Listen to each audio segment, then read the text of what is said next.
Hello दोस्तों, स्वागत है आपका हमारे इस channel RK civil services study point में। देखिए फ्रेंड्स, आपको बता दें कि हम लोग एंशिएंट हिस्ट्री पढ़ रहे हैं और एंशिएंट हिस्ट्री में हम लगभग कंप्लीट कर चुके हैं। गुप्त काल तक का हम लोग देख चुके हैं, गुप्तोत्तर देख रहे हैं।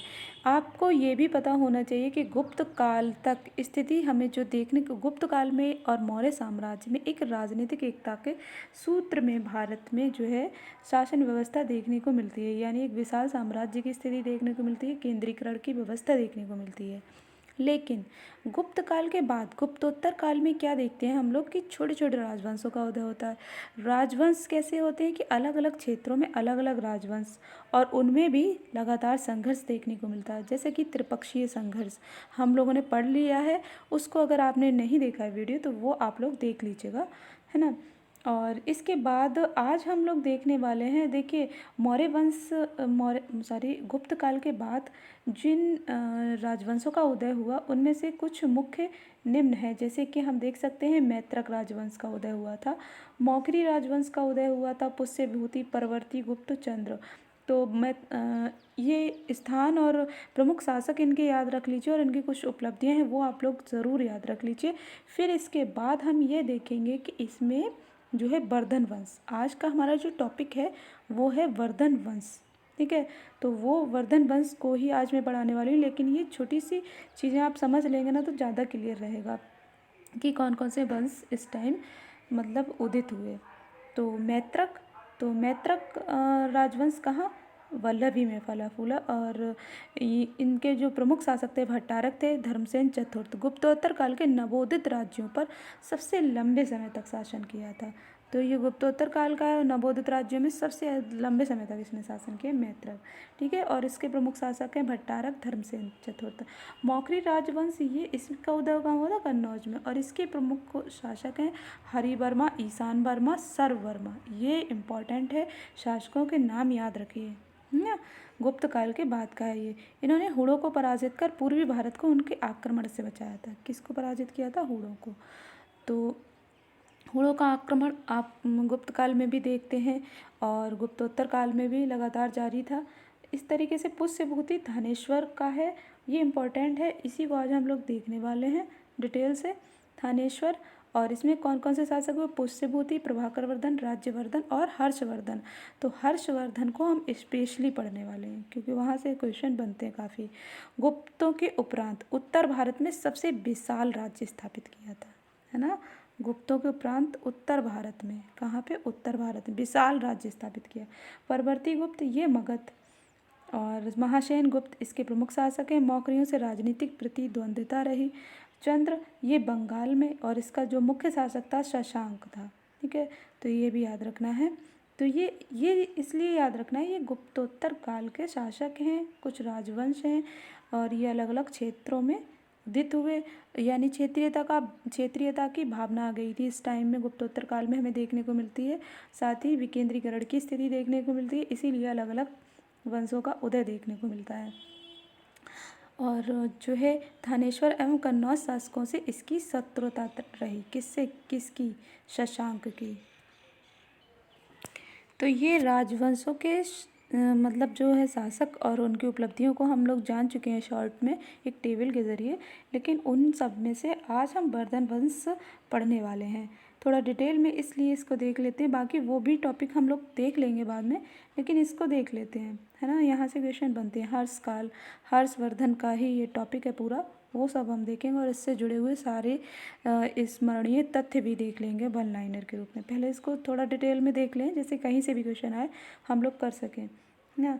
तो वर्धन वंश, गुप्त साम्राज्य के ध्वंसावशेषों पर, गुप्त साम्राज्य के ध्वंसावशेषों पर जिन नए राजवंशों ने अपने स्वतंत्र राज्य कायम किए उनमें हरियाणा के करनाल जिले में स्थित थानेश्वर के वर्धन भी एक थे। तो ये गुप्त साम्राज्य के ध्वंसावशेषों पर जिन नए राजवंशों ने अपने स्वतंत्र राज्य कायम किए थे उसमें क्या था, हरियाणा के करनाल जिले में स्थित, हरियाणा के करनाल जिले में स्थित, कहाँ, हरियाणा के करनाल जिले में स्थित थानेश्वर के वर्धन भी एक थे, यानी ये गुप्तोत्तर काल का था। बाणभट्ट के हर्षचरित में, ये हर्ष के दरबारी कवि थे बाणभट्ट, तो बाणभट्ट जो है, बाणभट्ट हर्षचरित में इस वंश के पूर्वज पुष्यभूति का उल्लेख करता है। तो पुष्यभूति का उल्लेख करता है कौन? बाणभट्ट, परंतु उसके बारे में और अधिक जानकारी नहीं मिलती। बाणभट्ट के अनुसार श्रीकंठ ने इस वंश की नींव रखी। तो इस वंश में नरवर्धन, राज्यवर्धन, आदित्यवर्धन और प्रभाकर वर्धन शासक हुए। तो ये याद रखना है कि पुष्यभूति वंश ही इस वंश का नाम था। और पुष्यभूति की जानकारी कहाँ से मिलती है? बाणभट्ट के हर्षचरित से मिलती है। और बाणभट्ट के अनुसार श्रीकंठ ने इस वंश की नींव रखी थी। और इस वंश में शासक कौन कौन से हुए हैं?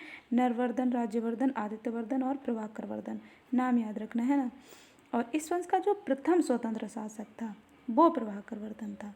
वैसे तो जानकारी पुष्यभूति की मिलती है लेकिन और श्रीकंठ की मिलती है, लेकिन जो प्रथम स्वतंत्र शासक था वो प्रभाकर वर्धन था, जिसने परम भट्टारक, महाराजाधिराज जैसी उपाधियां धारण की। तो ये उन्होंने उपाधियां धारण की थी, है ना। प्रथम स्वतंत्र शासक जैसे अगर पूछा जाए वर्धन वंश का या पुष्यभूति वंश का प्रथम स्वतंत्र शासक कौन था, तो प्रभाकर वर्धन। और उसने परम भट्टारक, महाराजाधिराज जैसी उपाधियां धारण की थी। प्रभाकर वर्धन के राज्य की सीमा युआन च्वांग 7000 ली बताता है और इसका मतलब है 1200 मील, है ना। प्रभाकर वर्धन के जो दो पुत्र हुए थे, एक तो राज्यवर्धन और दूसरा हर्षवर्धन, और एक पुत्री थी उनकी राज्यश्री। इसका भी बड़ा उल्लेख मिलता है। राज्यश्री का विवाह जो है मौखरी नरेश गृह वर्मा के साथ हुआ था। मैंने बताया भी मौखरी जो है वंश इसी टाइम का है, यानी गुप्तोत्तर का ही है। तो इसी जो राज्यश्री का जो विवाह हुआ था वो मौखरी नरेश गृह वर्मा के साथ हुआ था। 606 ईस्वी में प्रभाकर वर्धन के बाद उसका ज्येष्ठ पुत्र राज्यवर्धन द्वितीय शासक हुआ, जिसने पिता के राज्यकाल में हूणों के विरुद्ध सफलता प्राप्त की थी। तो 606 ईस्वी में प्रभाकर वर्धन के बाद उसका ज्येष्ठ पुत्र राज्यवर्धन द्वितीय शासक हुआ था। प्रभाकर वर्धन के बाद राज्यवर्धन बने हैं शासक। तो काल भी याद रखिए, प्रभाकर वर्धन, राज्यवर्धन। फिर शासक बनते ही उसने अपने बहनोई गृह वर्मा की हत्या की और देवगुप्त एवं शशांक द्वारा कन्नौज में ही बहन को कैद कर लेने की सूचना मिली। वह तुरंत हर्ष को थानेश्वर में छोड़कर स्वयं कन्नौज कूच कर गया। तो ये जो है शासक बनते ही उसने कुछ गलत कदम उठाए, जैसे उसने अपने बहनोई गृह वर्मा की हत्या कर दी। और देवगुप्त एवं शशांक ये भी उसी टाइम के शासक है, मैंने बताया बंगाल में थे एक शशांक। तो इस तरीके से आप जो समकालीन शासक हैं उनको भी उनके नाम भी याद रहना चाहिए, जिससे उनका संबंध जो भी होता है वो दिमाग में बैठ जाता है। तो ये चीज़ थी कि कन्नौज जो देवगुप्त एवं शशांक द्वारा कन्नौज में ही बहन को कैद कर लेने की सूचना मिली और वह तुरंत हर्ष को थानेश्वर में छोड़कर स्वयं कन्नौज कूच कर गया। बाणभट्ट के अनुसार उसने देवगुप्त को परास्त कर दिया, परंतु शशांक के कुटिलतापूर्ण विश्वासघात का शिकार होकर मारा गया। तो फिर उसने विश्वासघात किया और खुद भी वो मारा गया। ऐसी विषम परिस्थिति में जब उसका एवं उसकी बहन का वंश एवं राज्य दोनों संकट में थे, तो क्या हुआ, एक महान योग्य शासक का उद्भव हुआ जो इतिहास में हर्षवर्धन के नाम से जाना जाता है। तो ऐसी विकट स्थिति थी, आपने देखा जो उसके बहनोई को मारा, फिर युद्ध हुए, फिर वो भी खुद भी मारा गया।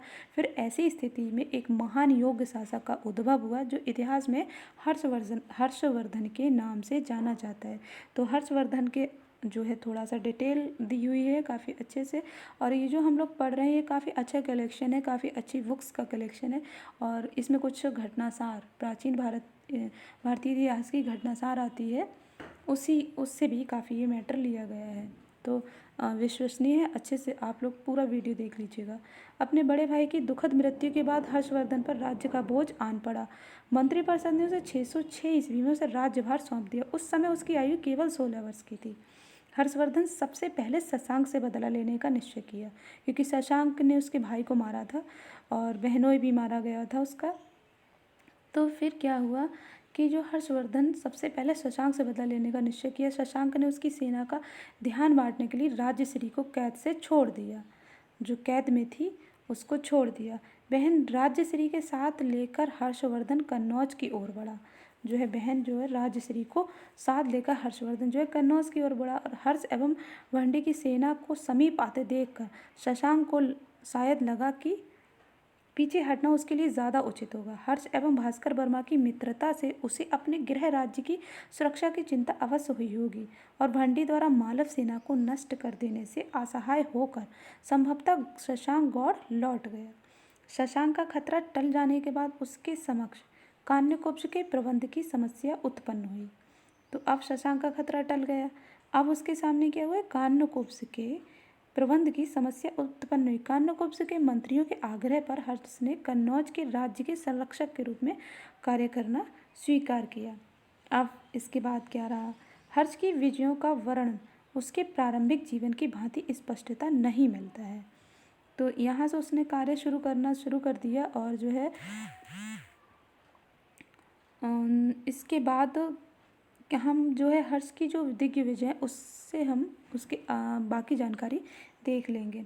हर्ष की विजयों का वर्णन उसके प्रारंभिक जीवन की भांति स्पष्टता नहीं मिलता है। अन्य साक्ष्यों के अभाव में युआन चुआंग एवं अन्य चीनी विवरणों एवं अभिलेखों पर निर्भर होना पड़ता है। तो युआन चुआंग के मतानुसार पूर्व की ओर बढ़कर उसने उन राज्यों पर आक्रमण किया जिन्होंने उसकी अधीनता स्वीकार नहीं की थी। 6 वर्षों में जब तक कि उसने 5 भारतों के साथ पूर्णतः युद्ध न कर लिया तब तक निरंतर लड़ता रहा। हर्ष के 5 भारत हैं, पंजाब, सारस्वत, कान्यकुब्ज, गौड़ और उत्कल। तो ये भी याद रखिए।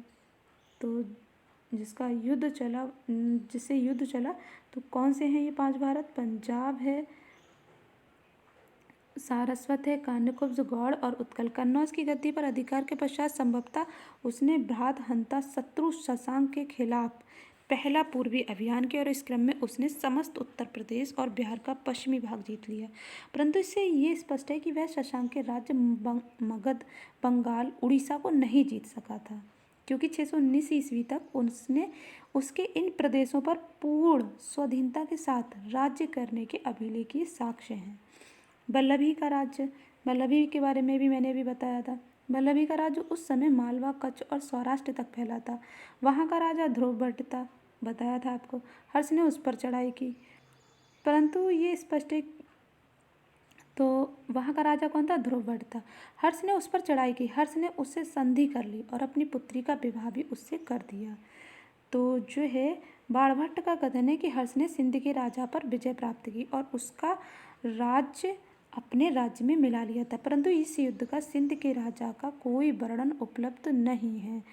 तो पुलकेशन द्वितीय से भी इसका युद्ध हुआ था। ये उसकी दिग्विजय हम लोग देख रहे हैं। तो इसमें कुछ युद्ध हुए हैं, वो ज़रूरी है जानकारी। तो और युद्ध से भी क्वेश्चन बन जाते हैं, तो यहाँ से आप लोग ध्यान से देखिएगा। डॉक्टर सत्यकेतु विद्यालंकार के मतानुसार जिस प्रकार उत्तरी भारत में हर्षवर्धन का आधिपत्य था, उसी प्रकार दक्षिणापथ में इस समय चालुक्य राज्य पुलकेशिन द्वितीय की प्रधानता थी। वह दक्षिणापथ नाथ कहलाता था। वल्लभी की विजय से उत्साहित होकर हर्ष ने दक्षिण में पुलकेशिन द्वितीय पर आक्रमण किया था। ये बहुत ही फेमस युद्ध रहा था उसका। हर्ष और पुलकेशिन द्वितीय में भी मतलब आपस में युद्ध हुआ था, आक्रमण किया, परंतु उसे सफलता नहीं मिली। पुलकेशिन ने उसे हराकर पीछे हटने को विवश कर दिया। तो इस युद्ध में हर्ष और पुलकेशिन द्वितीय के बीच जो युद्ध हुआ था उसमें हारा कौन था, हर्ष। तो पुलकेशिन ने उसे हराकर पीछे हटने को विवश कर दिया। और बाणभट्ट ने हर्ष द्वारा हिम प्रदेश की विजय का उल्लेख किया है। ये हिम प्रदेश संभवतः कश्मीर है। कश्मीर के राजा दुर्लभ वर्धन को हर्ष ने हराया और उससे अपनी प्रभुता मनवाई। हर्ष ने कश्मीर से बुद्ध का एक दांत भी प्राप्त किया है। कामरूप और हर्ष, प्रारंभ में वर्णित किया जा चुका है कि भास्कर वर्मन हर्ष का मित्र था। तो शशांक की मृत्यु के बाद उसने शशांक के राजा के पूर्वी भाग पर अधिकार कर लिया और पश्चिमी भाग पर हर्ष का अधिकार था। तो ये चीज़ हम लोग देख सकते हैं। और सर्वप्रथम हर्ष ने मगध राज की उपाधि धारण की थी, है ना। चीनी साक्ष्यों से स्पष्ट होता है कि शशांक के जीवन पर्यंत हर्ष उसका कुछ नहीं बिगाड़ सका और 637 ईस्वी के आसपास उसकी मृत्यु के बाद ही उसके राज्य पर कब्जा जमा पाया था। तो इससे ये पता चलता है हर्ष अपनी विधवा बहन के साथ मिलकर शासन करता था। ये भी है। हर्ष ने राजपुत्र शिलादित्य की उपाधि धारण की थी। हर्ष ने थानेश्वर के स्थान पर कन्नौज को अपनी राजधानी बनाया। तो ये चीज़ याद रखना है। और जो है कन्नौज को अपनी राजधानी बनाया था। राज्यवर्धन की मृत्यु का समाचार अश्वारोही सेनानायक कुंतल ने हर्ष को दिया था। किसने दिया था? राज्यवर्धन की मृत्यु का समाचार अश्वारोही सेनानायक कुंतल ने हर्ष को दिया था। ऐसे ऐसे क्वेश्चन पूछ लिए जाते हैं, इसलिए फैक्ट को याद रखिएगा। कामरूप, प्राग ज्योतिषपुर के राजा भास्कर वर्मन ने अपने दूत हेनसांग को हर्ष के दरबार में भेजा था। तो हेनसांग हर्ष के दरबार में गए थे और हर्ष ने गंजाम तक की यात्रा की और उड़ीसा में छावनी डालकर एक महायान सभा बुलाई। इस सभा में उसने स्थानीय बौद्ध विद्वान जयसेन को उड़ीसा के 80 बड़े नगरों की आय दान में दी। वह बहुत बड़ा दान दाता भी था, ये भी पता होना चाहिए। हर्ष ने जालंधर के राजा उदितों को समस्त भारत में बौद्ध धर्म के कार्यकलापों को नियंत्रण के लिए नियुक्त किया। प्रयाग में हर्ष द्वारा आयोजित महामोक्ष परिषद, ये याद रखने वाला फैक्ट है। हर्ष द्वारा आयोजित प्रयाग में हर्ष द्वारा आयोजित महामोक्ष परिषद में 18 अधीनस्थ राजाओं ने भाग लिया था। हर 5वें वर्ष पर आयोजित होती थी। हर 5वें वर्ष पर आयोजित इस परिषद के 6ठे अधिवेशन में हेनसांग भी शामिल हुआ था। इस मोक्ष परिषद के दौरान हर्ष ने बुद्ध, सूर्य एवं शिव की पूजा की थी। तो ये याद रखना है। और हाँ, ये भी याद रखना है 641 ईस्वी में हर्ष ने चीनी सम्राट की सेवा में एक ब्राह्मण दूत भेजा था। 645 ईस्वी में चीनी दूत हर्ष के दरबार में आया था। 648 ईस्वी में हर्षवर्धन की मृत्यु हो गई। गुप्तकालीन शासन व्यवस्था हर्षकालीन शासन व्यवस्था का आधार थी, तो वही लगभग शासन व्यवस्था चलती रही। हर्ष द्वारा आहूत कन्नौज की सभा की अध्यक्षता हेनसांग ने की थी। शासन राजा में केंद्रित था और लोक मंगल का प्रतीक समझा जाता था। हेनसांग कहता है कि वह यानी हर्ष सदैव काम करता रहता था, वह अथक था, दिन उसके लिए बहुत छोटा होता था। तो ये चीज़ या प्रशासन के बारे में आप लोग देख सकते हैं, लगभग गुप्त काल की तरह ही था। और हर्ष की स्थायी सेना की संख्या लगभग 6 लाख थी। हर्षचरित में यमचेटी का उल्लेख है, ये रात में पहरा देने वाली स्त्री होती थी। तो ऐसे कभी कभी शब्दावलियाँ पूछ ली जाती हैं, यमचेटी क्या थे। तो यमचेटी रात में जो स्त्रियां पहरा देती थी उनको यमचेटी कहा जाता था। इस समय मंत्रियों एवं अन्य कर्मचारियों को वेतन भूमि अनुदान के रूप में मिलता था। इससे पता चलता है कि सामंतवाद की प्रथा अस्तित्व में आ चुकी थी। तो ये हो गए महत्वपूर्ण बातें। कुछ स्मरणीय तथ्य हैं वो भी हम लोग देख लेते हैं, क्योंकि स्मरणीय तथ्य से हम लोग पूरी डिटेल इसके बारे जो निचोड़ है, जहाँ से बहुत चांसेस रहते हैं क्वेश्चन बनने के, तो वो कुछ स्मरणीय तथ्य करके अलग से हैं। ये देखिए, हर्ष के पूर्व वर्धन जो वंश की राजधानी थी वो थानेश्वर थी, किंतु हर्ष ने कन्नौज को अपनी राजधानी बनाई। हर्ष के शासनकाल का आरंभिक इतिहास बाणभट्ट से ज्ञात होता है। हर्ष ने 641 ईस्वी में अपने दूत चीन भेजे और 643 ईस्वी में 2 चीनी दूत उसके दरबार में आए। हर्ष ने कश्मीर के शासक से बुद्ध के दंत अवशेष बलपूर्वक प्राप्त किए। वह महायान बौद्ध धर्म का संरक्षक था। तो हर्ष किसका संरक्षक था? महायान बौद्ध धर्म का संरक्षक था। हर्ष के काल में उच्च अधिकारियों के वेतन के रूप में जागीरें यानी भूमि अनुदान दी जाती थी। तो इस टाइम में भूमि अनुदान की व्यवस्था देखने को मिलती है और सामंतवाद की प्रथा देखी जा सकती है। हेनसांग ने शूद्रों को कृषक कहा है। चीनी यात्री ने मेहवर, चंडाल आदि अछूतों के विषय में भी उल्लेख किया है। चीनी यात्री के समय बौद्ध लोग 18 संप्रदायों में बटे हुए थे। हर्ष को साहित्यकार सम्राट कहा जाता था। हर्ष के प्रशासन में अवंती युद्ध और शांति का अधिकारी था। हर्ष सूर्य, शिव और बुद्ध का उपासक था। हर्ष का दूसरा नाम शिलादित्य था। तो ये सारे महत्वपूर्ण तथ्य हो गए, फैक्ट हो गए। चलिए, इस वीडियो में इतना ही, और बाकी हम और जो गुप्ततर के 2-3 वंश और हैं उनके बारे में कल थोड़ा और देख लेंगे कम्प्लीटली। फिर उसके बाद हम राजपूत काल देखेंगे और फिर हमारा ये प्राचीन इतिहास समाप्त हो जाएगा। और फिर उसके बाद हम लोग मिडवल हिस्ट्री देखेंगे। चलिए ठीक है, वीडियो पसंद आए तो प्लीज़ लाइक कर दीजिएगा और चैनल को सब्सक्राइब कर लीजिएगा, क्योंकि हमारी तैयारी और अच्छे से बढ़ने वाली है और प्रगति की ओर अग्रसर होने वाली है। चलिए, थैंक यू, बाय बाय।